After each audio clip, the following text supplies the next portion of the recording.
Do you want to speak English better? Do you want to sound more natural?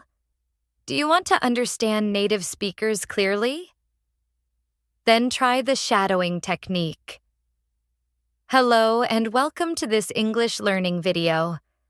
Today I will teach you a simple and powerful way to improve your speaking. It is called the shadowing technique. What is shadowing? Shadowing means you listen to someone speak in English, then you repeat their words right after them.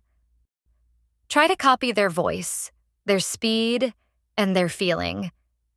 You become like their shadow. That's why we call it shadowing. This method will help you speak more clearly, pronounce words better, improve your listening, and sound more confident when you speak English. Now, how can you use it? In this video, I will tell you a short English story. Listen carefully to each sentence. Then, pause the video and say the sentence out loud. Repeat it just like you heard it. Copy the voice, the speed, and the emotion. You can watch the video many times. Practice again and again. The more you shadow, the better your English will become. Are you ready to start?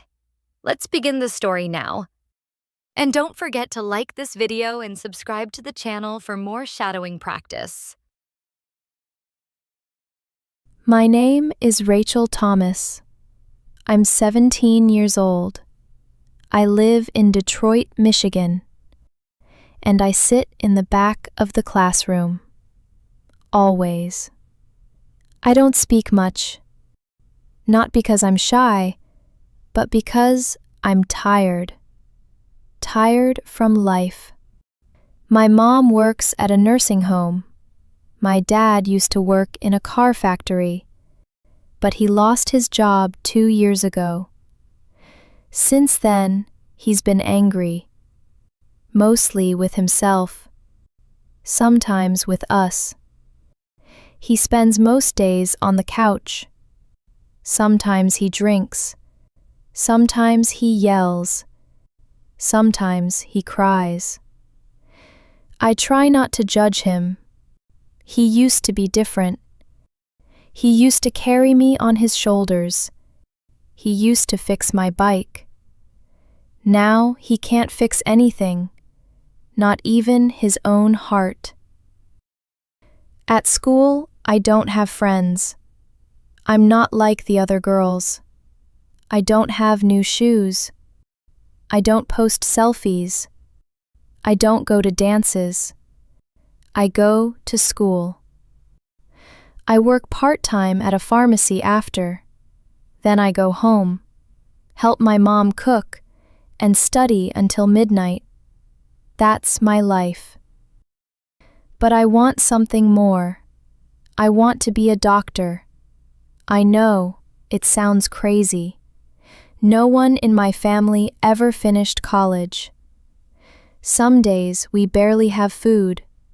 Some nights I cry alone. But still, something inside me keeps whispering, "You can do it." That voice started when I was 10. My grandma got sick. She had diabetes. One day she fell and hit her head. I was the one who found her. I called 911. I held her hand. I waited with her until the ambulance came. That day, I decided I wanted to help people. I wanted to know how to stop pain. I wanted to make people better. But dreams are hard when your world is falling apart. One afternoon I was walking home when I saw a poster on the school fence. Pre-med workshop, weekend class, free for students. My heart jumped. I tore the paper off and ran home. That night, during dinner, I asked my mum, "Can I go?" She looked tired. Her hands were red from scrubbing floors. But she smiled a little. "If it's free," she said, "then go. I'll even walk you there."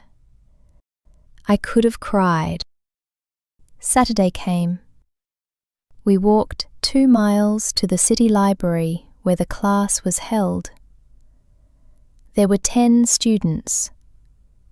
Most wore clean clothes and shiny shoes. I wore my brother's old jacket and sat in the corner. But when the teacher started speaking, something happened. I wasn't scared anymore. He talked about the human heart, how it works, how it can stop, and how doctors can bring it back. He showed us a model: plastic ribs, rubber lungs. We practiced CPR. When it was my turn, I moved fast. Push, count, breathe, push. The teacher nodded. "What's your name?" he asked. "Rachel." "You've got good hands, Rachel. Calm and smart." No one had ever said that to me before. I felt something light up inside me. After class, he gave me a book. "Read this," he said. "It's not easy, but you'll understand more than you think." It was a medical book, used and worn, but beautiful. I carried it home like treasure. Every night I read a little. The words were hard. I had to Google many terms. But I kept going. Then something happened. One day, at the pharmacy, an old woman collapsed near the cash register. People screamed. Someone called 911. I ran to her, checked her pulse. Her lips were blue. She wasn't breathing. I started CPR. 1, 2, 3, 4, breathe. 1, 2, 3, 4, breathe. Minutes passed. She gasped. She blinked. She was alive. When the paramedics came, one of them asked, "Are you in medical school?" I laughed. "Not yet." But inside I felt proud. The next day, my teacher at the workshop announced something.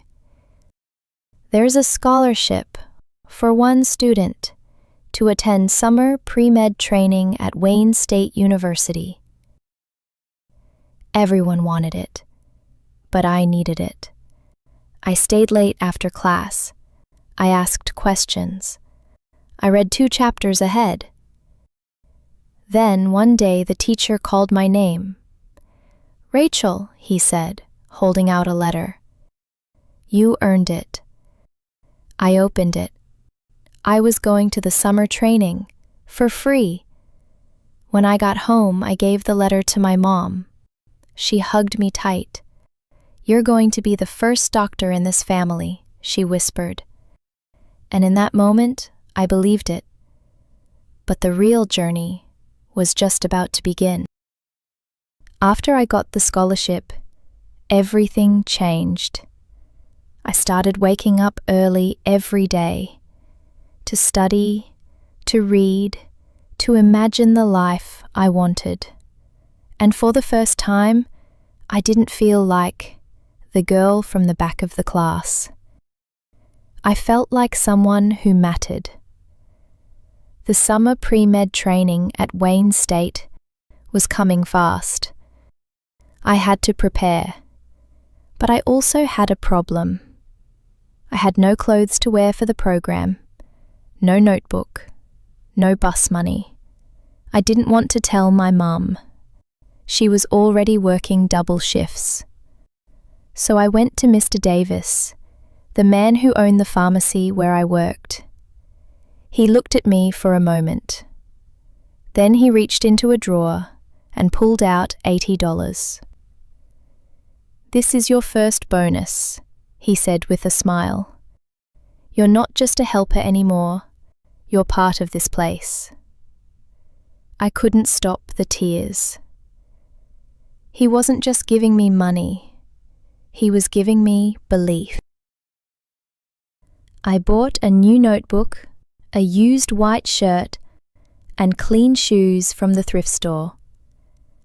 Then I printed my acceptance letter and folded it neatly into my backpack.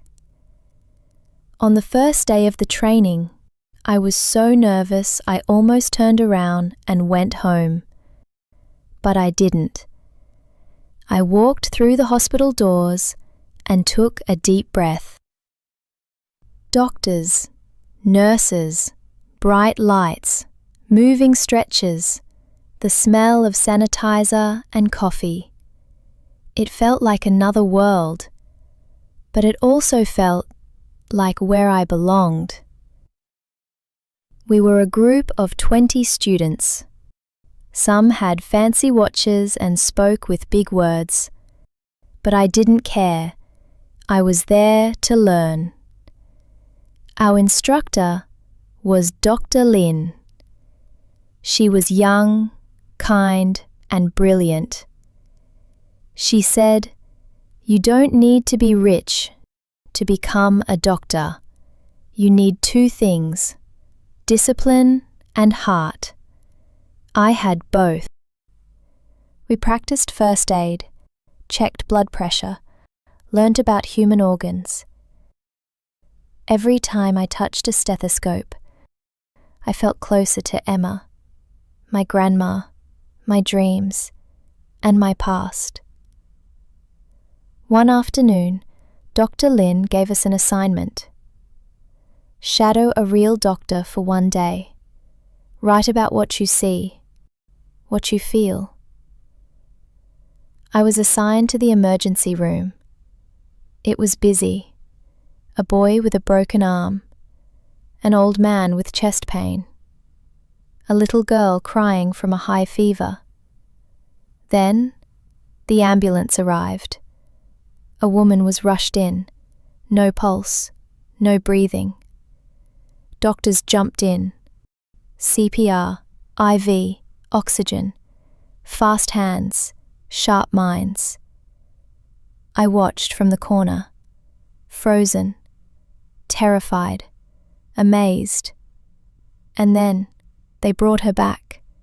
She was breathing, slowly, weakly, but alive. The room was quiet for a second. Dr. Lin turned to me. "Rachel," she said, "what are you thinking right now?" I looked at the woman. I looked at the team. Then I said, "This is what I want to do. I want to bring people back to life." She nodded.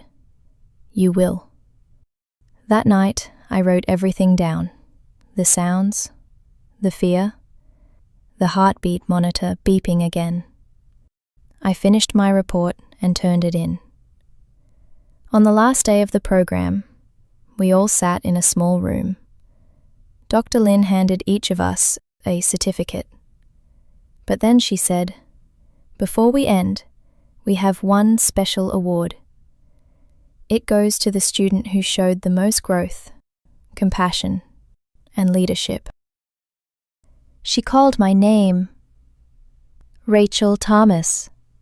I stood up. The other students clapped.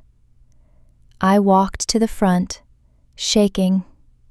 Then, she gave me something I never expected. A white coat. It was small, for students, but it had my name printed on the tag. Rachel T., future doctor. I held it in my hands like it was made of gold. I didn't know what to say, so I just whispered, "Thank you." When I got home, I showed it to my mom. She started crying, then laughing, then crying again. "I knew you would do it," she said. My dad stood at the doorway, quiet. Then, he said something I hadn't heard in a long time. "I'm proud of you, kid." I hugged him. That night, I sat at the kitchen table with Max. He touched the coat. "Are you a doctor now?" he asked. "Not yet," I smiled, "but I'm getting close." The coat still hangs in my room. I look at it every morning before school. It reminds me that my dream is real, that I didn't give up, that I'm more than where I came from. People still look at me and see a quiet girl, but I'm not just that anymore.